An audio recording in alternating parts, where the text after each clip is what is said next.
is right on time. Got the sugar coated love. Yeah, sugar coated love.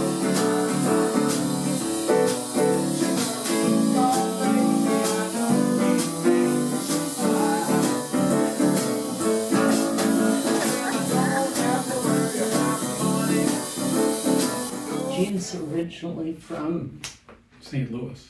Yep. Mm. And remind me when your family moved. You were a little guy, but not that little. Yeah, I was 6. Okay. And I'm originally from western South Dakota. I grew up in the Black Hills. Gene is just a wonderful human being with an ebullient personality. It's pretty hard to bring you down for one. Gene's personality has been hugely helpful with many forms of dementia. You're talking about years and years of living. And so an approach to these conditions that is sort of a disease approach becomes really saddening, I think. And so it's very important that we take the kind of approach that Gene does. Well, what could we do? Well, we can't do that, but let's try to do this. What's the practical alternatives? How can we have fun with this? That's your approach to the world. How can we make this work? How could this be made to happen? And we have wonderful family and great friends who, they're in there with us. They'll help. Are there certain goals you're working towards as you navigate PPA?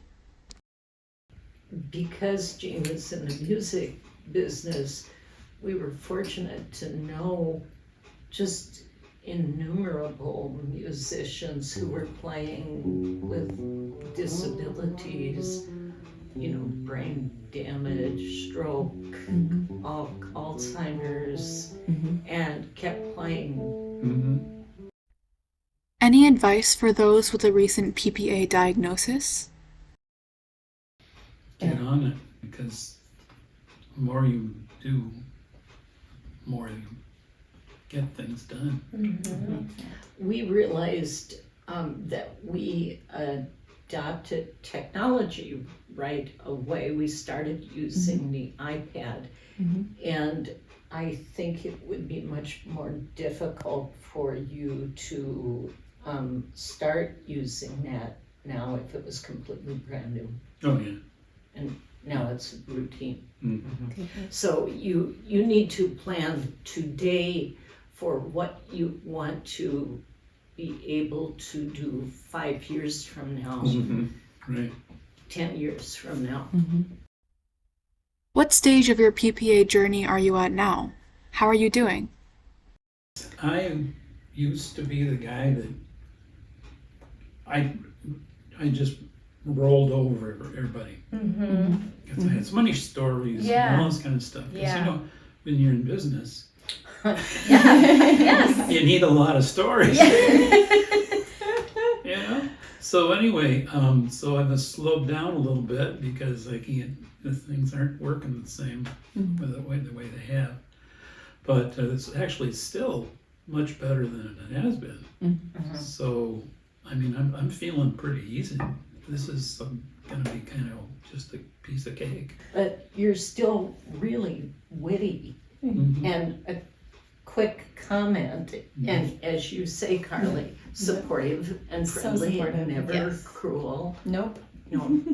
Anybody who gets a diagnosis of PPA should automatically be slotted into the Connect program, just sort of.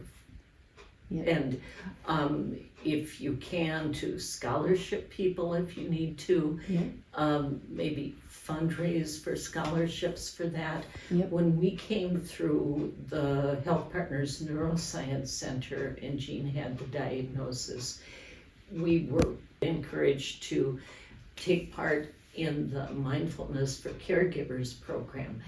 And one of the things I appreciate with MnCAN is that there seems to be very much a whole person approach and a very practical approach to make use of the available tools and to live happily with this diagnosis.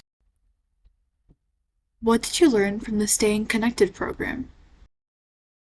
You know, that's one of the things that was great about the MnCAN's Connect program. It talks a lot about the available tools. Yep. And I think that's where we are still learning.